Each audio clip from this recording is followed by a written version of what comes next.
Hello friends, आज हम लोग वन लाइनर क्वेश्चन डिस्कस करेंगे जो कि मध्य प्रदेश की नदियों से रिलेटेड है। और आज का जो टॉपिक है वो काफ़ी इम्पोर्टेंट होने वाला है।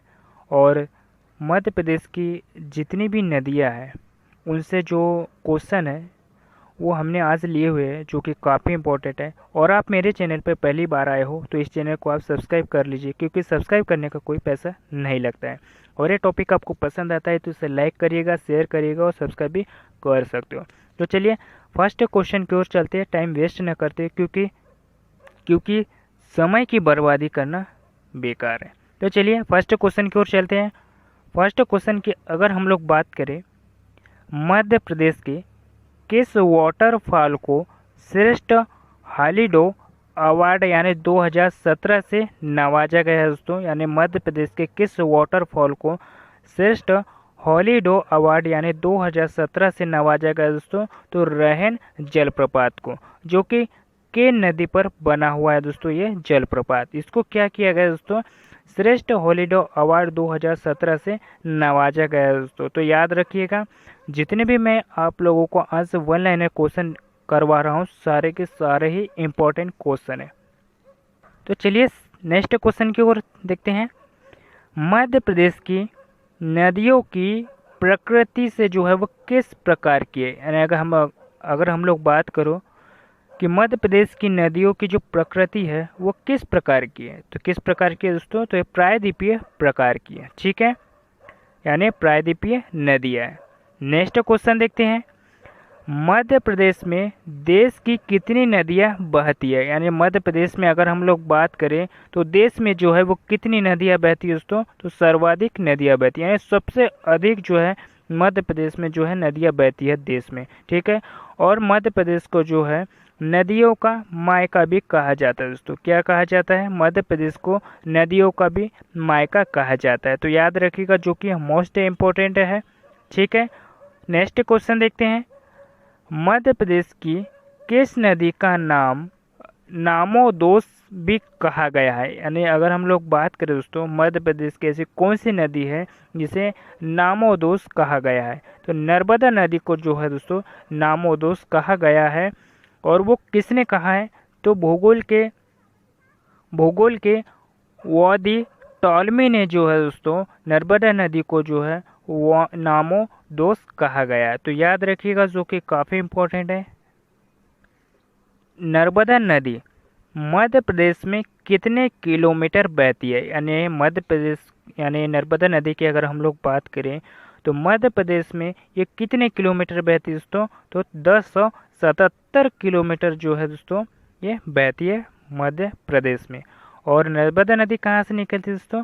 तो अनूपपुर जिले के अमरकंटक से निकलती है, जो कि मैकाल श्रेणी से निकलती है। कहाँ से निकलती है दोस्तों? मैकाल श्रेणी से निकलती है, ठीक है। नेक्स्ट क्वेश्चन देखते हैं। और ये अरब सागर में जाकर गिर जाती है, यानी खंबात की खाड़ी में जो है गिर जाती है दोस्तों नर्मदा नदी। तो ये भी याद रखिएगा। और ये मध्य प्रदेश यानी पूर्व से पश्चिम की ओर बहती है नर्मदा नदी, ठीक है। नेक्स्ट क्वेश्चन देखते हैं। नर्मदा नदी गुजरात में कितने किलोमीटर बहती है? यानी मध्य प्रदेश की जो नर्मदा नदी है दोस्तों, उसकी अगर हम लोग बात करें, जब ये गुजरात में जब इंटर करती है तो गुजरात में ये जो है कितने किलोमीटर बहती है? तो ये 161 किलोमीटर जो है, यानी 161 किलोमीटर जो है दोस्तों बहती है गुजरात में, ठीक है, गुजरात राज्य में, ठीक है। और गुजरात राज्य से जब बाहर जाती है तो अरब सागर यानी खंबात की खाड़ी में जो है ये गिर जाती है दोस्तों। तो याद रखिएगा, जो कि मोस्ट इम्पोर्टेंट क्वेश्चन है। नेक्स्ट क्वेश्चन देखते हैं।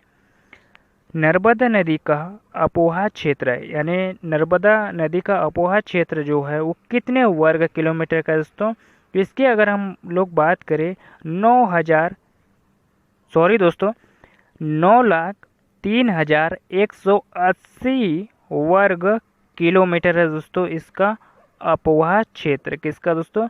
नर्मदा नदी का। तो याद रखिएगा, जो कि मोस्ट इम्पोर्टेंट है। नेक्स्ट क्वेश्चन देखते हैं। नर्मदा नदी का प्रभाव क्षेत्र है, यानी नर्मदा नदी का प्रभाव क्षेत्र कितना है दोस्तों? तो मध्य प्रदेश में अगर हम लोग बात करें तो 89.8% है। अगर मध्य प्रदेश की अगर हम लोग बात करें तो 89.8 8% है। और महाराष्ट्र में कितना है दोस्तों, तो महाराष्ट्र की अगर हम लोग बात करें 2.7% है। गुजरात में 8.5% है किसका, नर्मदा नदी का प्रभाव क्षेत्र है। तो याद रखिए जो कि मोस्ट इम्पोर्टेंट है। नेक्स्ट क्वेश्चन देखते हैं।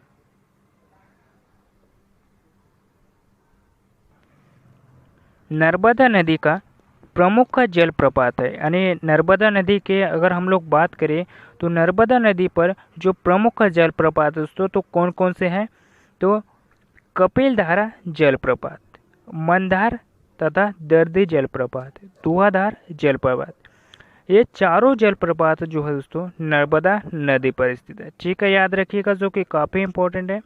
नेक्स्ट क्वेश्चन देखते हैं। नर्मदा नदी की कितनी सहायक नदियाँ हैं, यानी नर्मदा नदियों की अगर हम बात करें तो इसकी जो है कितनी सहायक नदी है दोस्तों, तो 41 सहायक नदी है। इसकी कितनी है, 41 सहायक नदी है। ठीक है, नेक्स्ट क्वेश्चन देखते हैं। नर्मदा नदी का निर्माण करती है, यानी जो नर्मदा नदी जो है वो किसका निर्माण करती है दोस्तों, तो एस्चुअरी जल का जो है वो जलप्रपात का जो है वो निर्माण करती है दोस्तों नर्मदा नदी। नेक्स्ट क्वेश्चन देखते हैं।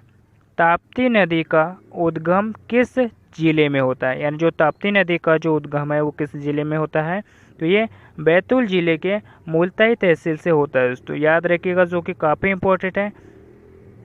और ताप्ती ऐसी नदी है दोस्तों, ताप्ती जो कि पश्चिम दिशा की ओर बहती है दोस्तों, पूर्व से पश्चिम दिशा की ओर बहती है ताप्ती नदी। ठीक है, याद रखिएगा।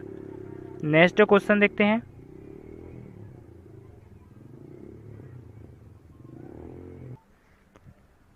चंबल नदी का उद्गम कहाँ से हुआ है, यानी चंबल नदी का जो उद्गम है दोस्तों कहाँ से हुआ है, तो ये महू जो कि जनापाव पहाड़ी से जो है दोस्तों चंबल नदी का उद्गम हुआ है। और चंबल नदी की अगर हम लोग बात करें दोस्तों तो चंबल नदी जो है इटावा के पास में जो है चंबल नदी जो है यमुना में मिल जाती है, यानी यमुना नदी की सहायक नदी दोस्तों चंबल नदी। ठीक है, और मध्य प्रदेश की दूसरी सबसे बड़ी नदी है ये। नेक्स्ट क्वेश्चन देखते हैं। अरब सागर में गिरने वाली नदियाँ, इसे सुधार लीजिएगा, अरब सागर लिखा हुआ है ये। अरब सागर में गिरने वाली जो नदियाँ है वो कौन कौन सी दोस्तों, तो ताप्ती, नर्मदा नदी और अरब सागर में गिरने वाली नदियाँ दोस्तों ये दोनों नदियाँ मध्य प्रदेश की। और ये दोनों ही नदियों की अगर मैं बात करूँ दोस्तों तो ये दोनों ही जो नदियाँ हैं ये पश्चिम दिशा में बहती हैं। ठीक है, पश्चिम दिशा में बहती है, याद रखिएगा जो कि काफ़ी इंपॉर्टेंट है। नेक्स्ट क्वेश्चन देखते हैं। नर्मदा नदी का उद्गम कहाँ से हुआ है, यानी नर्मदा नदी के उद्गम की अगर हम लोग बात करें तो इसका जो उद्गम है वो अमरकंटक यानी अनूपपुर ज़िले के अमरकंटक नामक स्थान से हुआ है दोस्तों। और अमरकंटक की भी अगर हम लोग बात करें तो ये मैकाल श्रेणी के अंतर्गत आता है, मैकाल श्रेणी के अंतर्गत आता है। तो ये मैकाल श्रेणी से जो है दोस्तों नर्मदा नदी का जो है उद्गम स्थल हुआ है, तो याद रखिएगा। ठीक है, नेक्स्ट क्वेश्चन देखते हैं। मध्य प्रदेश के किस स्थान से 3 नदियों का उद्गम हुआ है, यानी मध्य प्रदेश के किस स्थान से जो है 3 नदियों का उद्गम हुआ है दोस्तों, तो अगर हम लोग बात करें अमरकंटक यानी नर्मदा और सोन नदी, इन नदियों का जो है दोस्तों अमरकंटक नामक स्थान से जो है उद्गम हुआ है। ठीक है, नेक्स्ट क्वेश्चन देखते हैं।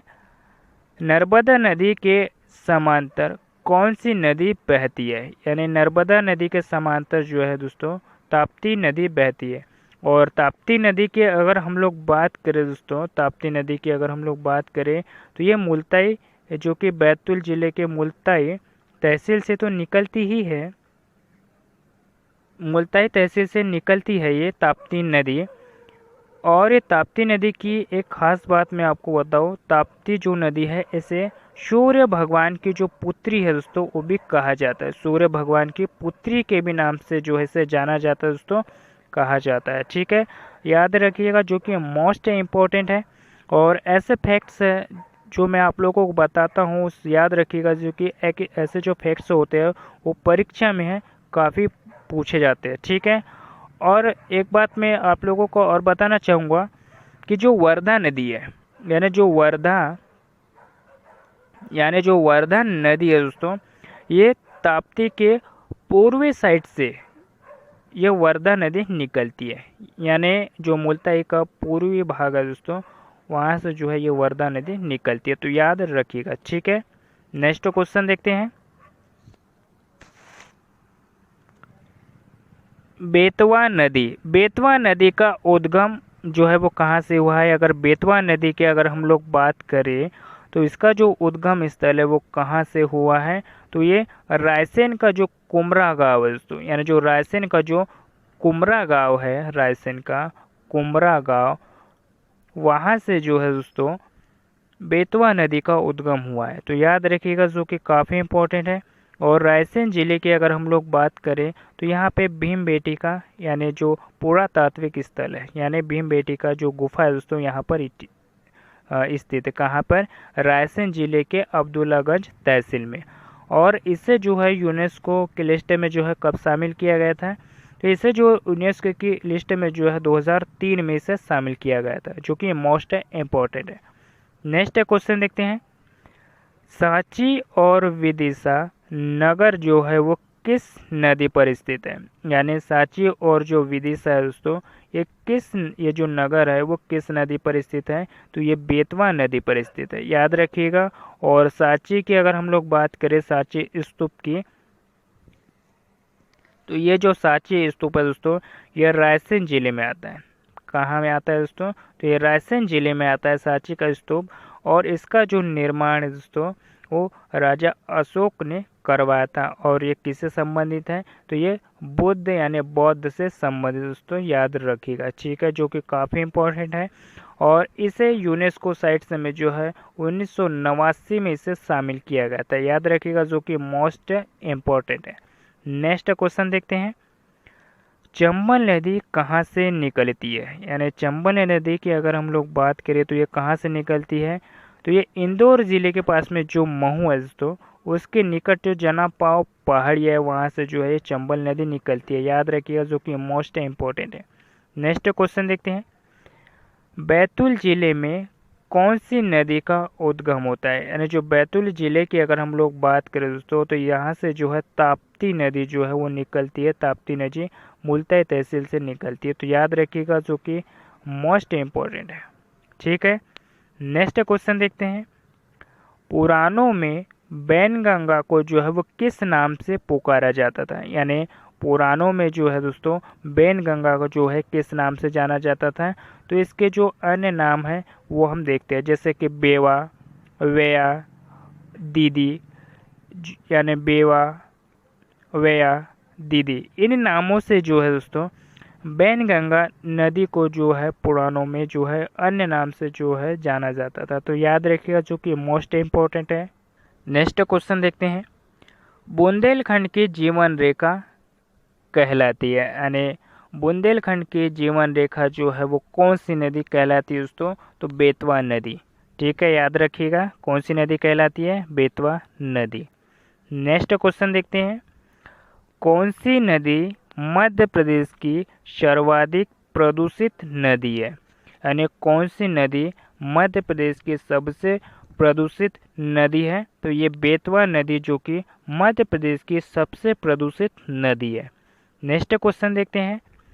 बेतवा नदी किस में मिलती है? यानी बेतवा नदी की अगर हम लोग बात करें तो ये इटावा के पास में, बेतवा नदी जो है इटावा के पास में जो है वो यमुना नदी में मिल जाती है, याद रखिएगा, जो कि मोस्ट इम्पोर्टेंट है। नेक्स्ट क्वेश्चन देखते हैं। नर्मदा नदी का उद्गम किस राज्य में है? यानी जो नर्मदा नदी का जो उद्गम है वो किस राज्य में है? कि ये मध्य प्रदेश राज्य में है। और मध्य प्रदेश राज्य में कहाँ से है नर्मदा नदी का उद्गम? तो ये अनूपपुर ज़िले की अगर हम बात करें, अनूपपुर ज़िले का जो अमरकंटक नामक स्थान है, वहाँ पे जो ये अमरकंटक है मैकाल श्रेणी के अंतर्गत आते हैं, तो वहाँ से जो है ये नर्मदा नदी निकलती है। ठीक है, याद रखिएगा। नेक्स्ट क्वेश्चन देखते हैं। काली सिंध नदी की अगर हम लोग बात करें तो ये काली सिंध नदी के किनारे कौन सा नगर बसा है? तो कौन सा नगर बसा है? सोनकच्छ। सोनकच्छ नगर जो है काली सिंध नदी के किनारे बसा है। नेक्स्ट क्वेश्चन देखते हैं।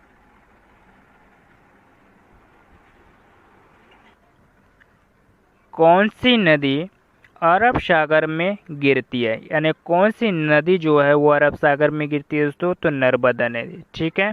और ताप्ती नदी भी जो है दोस्तों ये अरब सागर में गिरती है, याद रखिएगा। और ये दोनों ही मध्य प्रदेश की पूर्व से पश्चिम दिशा की ओर बहती है, ठीक है। आपको बार बार मैं जो क्वेश्चन है वो आपको बार बार बता रहा हूँ, इसके फैक्ट्स एकदम दिमाग में रख लीजिएगा, ठीक है। और इसके नोट्स भी बना लीजिएगा ताकि आप लोग इसे रिवाइज भी कर सको, ठीक है।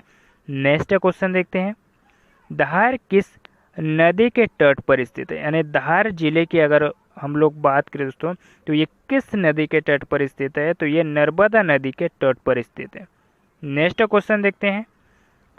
ऐतिहासिक नगर उज्जैन किस नदी के किनारे स्थित है? यानी ऐतिहासिक नगर जो है उज्जैन किस नदी के किनारे स्थित है? तो ये क्षिप्रा नदी के किनारे स्थित है दोस्तों। और थोड़ी सी उज्जैन की भी चर्चा कर लेते हैं हम लोग, उज्जैन की भी चर्चा कर लेते हैं। उज्जैन में महाकालेश्वर ज्योतिर्लिंग स्थित है जो कि क्षिप्रा नदी के तट पर स्थित है, याद रखिएगा। और उज्जैन शहर जो क्षिप्रा नदी के किनारे बसा हुआ है।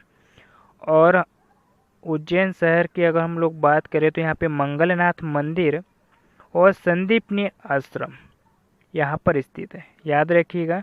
मंगलनाथ मंदिर और संदीपनी आश्रम जो है वो उज्जैन में स्थित है, ठीक है। नेक्स्ट क्वेश्चन देखते हैं। तवा नदी किस नदी की सहायक नदी है? यानी तवा नदी जो है दोस्तों वो किस नदी की सहायक नदी है? तो नर्मदा नदी की सहायक नदी है दोस्तों तवा, ठीक है। नेक्स्ट क्वेश्चन देखते हैं। मध्य प्रदेश का सबसे ऊंचा जलप्रपात कौन सा है? यानी मध्य प्रदेश का सबसे ऊंचा जलप्रपात जो है दोस्तों कौन सा है? तो चचाई जलप्रपात जो कि बीहड़ नदी पर स्थित है। जो मध्य प्रदेश का सबसे ऊंचा जलप्रपात कौन सा है दोस्तों? चचाई जलप्रपात है जो कि बीहड़ नदी पर स्थित है। और ये कहाँ पर स्थित है दोस्तों? यानी किस जिले में स्थित है? तो ये रीवा जिले में आता है दोस्तों, याद रखिएगा, जो कि मोस्ट इम्पोर्टेंट है। नेक्स्ट क्वेश्चन देखते हैं।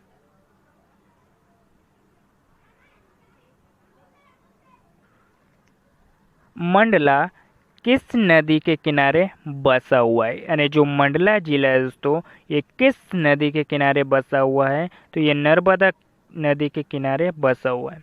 नेक्स्ट क्वेश्चन देखते हैं। वह कौन सी नदी है जो मध्य प्रदेश की दक्षिणी सीमा बनाती है? यानी वह कौन सी नदी है जो मध्य प्रदेश की दक्षिणी सीमा बनाती है दोस्तों? तो ताप्ती नदी जो कि बुरहानपुर में जो है ताप्ती नदी जो है दक्षिणी सीमा बनाती है, ठीक है, याद रखिएगा। नेक्स्ट क्वेश्चन देखते हैं। रजत जलप्रपात, रजत जलप्रपात भारत के किस स्थान में है? यानी जो रजत जलप्रपात जो है ये पचमढ़ी में स्थित है दोस्तों, रजत जलप्रपात, ठीक है। नेक्स्ट क्वेश्चन देखते हैं। ओरछा मध्य प्रदेश की कौन सी नदी के तट पर स्थित है? यानी जो ओरछा है दोस्तों ये मध्य प्रदेश के किस नदी के तट पर स्थित है? ये बेतवा नदी के तट पर स्थित है। नेक्स्ट क्वेश्चन देखते हैं। बेड़ा घाट पर कौन सा जलप्रपात स्थित है? यानी बेड़ा घाट पर जो है कौन सा जलप्रपात स्थित है दोस्तों? तो धुआंधार जलप्रपात स्थित है। और ये कहाँ पर स्थित है? तो ये जबलपुर में स्थित है दोस्तों। कहाँ पर स्थित है? तो ये जबलपुर में स्थित है, ठीक है।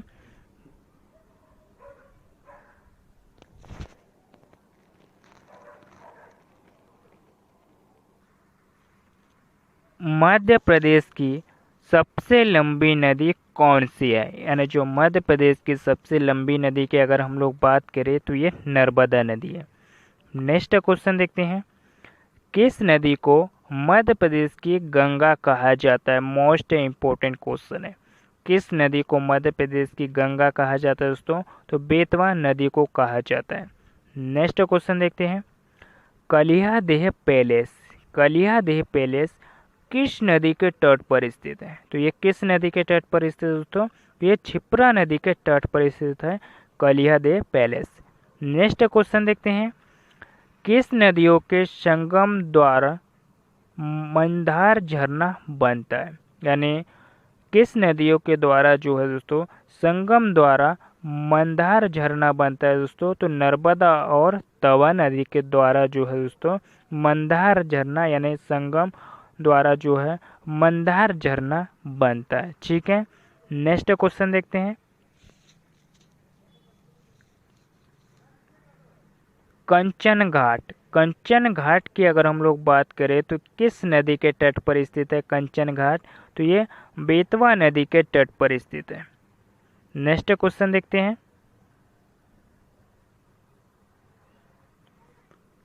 इंदौर में किस नदियों का संगम होता है? यानी इंदौर जिले की अगर हम लोग बात करें तो यहाँ पर जो है वो किस नदियों का जो है वो संगम होता है? तो खान और सरस्वती नदी का जो है संगम होता है दोस्तों इंदौर जिले में।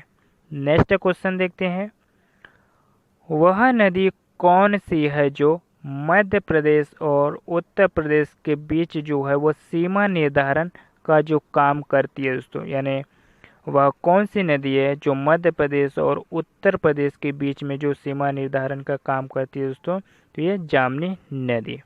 नेक्स्ट क्वेश्चन देखते हैं, मध्य प्रदेश में सबसे महत्वपूर्ण नदी द्वीप है? यानी मध्य प्रदेश में सबसे महत्वपूर्ण जो नदी द्वीप है दोस्तों कौन सा है? ओमकारेश्वर। ओमकारेश्वर की हम थोड़ी चर्चा कर लेते हैं। ओमकारेश्वर की अगर हम लोग बात करें तो ओमकारेश्वर ज्योतिर्लिंग है दोस्तों। ठीक है, याद रखिएगा, और ये शिव जी के लिए प्रसिद्ध है। और ये जो ओमकारेश्वर मंदिर है ये नर्मदा नदी के किनारे बसा हुआ है और ये खंडवा जिले में आता है। ठीक है, याद रखिएगा, जो कि मोस्ट इम्पोर्टेंट है। नेक्स्ट क्वेश्चन देखते हैं, केवई नदी किस नदी में मिलती है? यानी जो केवई नदी है दोस्तों वो किस नदी में मिलती है? तो ये सोन नदी में जाकर मिल जाती है दोस्तों केवई नदी। कौन सी दोस्तों? केवई नदी, याद रखिएगा। नेक्स्ट क्वेश्चन देखते हैं,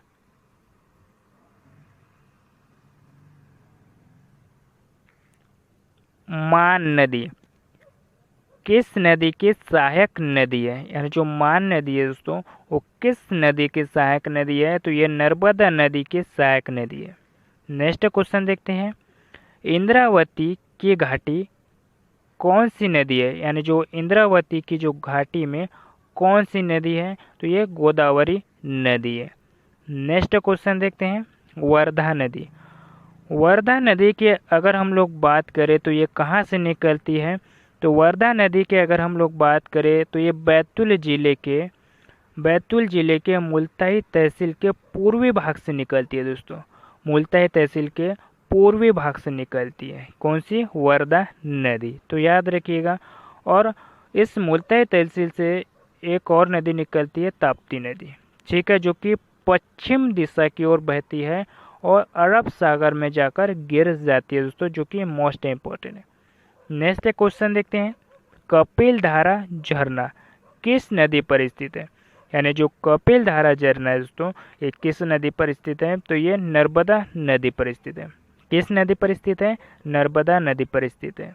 और नर्मदा नदी के अगर हम लोग बात करें तो नर्मदा नदी ऐसी नदी है दोस्तों मध्य प्रदेश की जो कि पश्चिम दिशा की ओर बहती है और खंबात की खाड़ी में जाकर गिर जाती है, यानी अरब सागर में जो जाकर है ना गिर जाती है नर्मदा नदी। और ये मध्य प्रदेश के अमरकंटक यानी अनूपपुर जिले में आता है। अमरकंटक की जो मैकाल श्रेणी है वहाँ से जो कि नर्मदा नदी का उद्गम स्थल होता है। कहाँ से होता है दोस्तों? मैकाल श्रेणी से, याद रखिएगा। ठीक है, जो कि नर्मदा नदी का उद्गम होता है। किसका? नर्मदा नदी का। तो फिलहाल आज के लिए इतना ही दोस्तों, और ये टॉपिक आपको पसंद आया है तो उसे लाइक करिएगा, शेयर करिएगा और सब्सक्राइब कर लीजिएगा, क्योंकि सब्सक्राइब करने का कोई पैसा नहीं देना पड़ता है। तो प्लीज़ सब्सक्राइब कर लीजिएगा क्योंकि मुझे मोटिवेट मिलता है। और जितने भी मैंने आपको नदियों से रिलेटेड वन लाइनर क्वेश्चन करवाए सारे के सारे ही इम्पोर्टेंट है। इसे आप रिवीजन कर लीजिएगा, 3 से 4 बार रिवाइज कर लीजिएगा, अपने दोस्तों के साथ भी शेयर कीजिएगा। और मैं जितने फैक्ट्स बताता हूँ वो सभी के सभी आप जो कॉपी में नोट डाउन करके रख लीजिएगा। ठीक है, तो मिलते हैं किसी नेक्स्ट टॉपिक में। धन्यवाद और शेयर करना ना भूलिएगा। Thank you.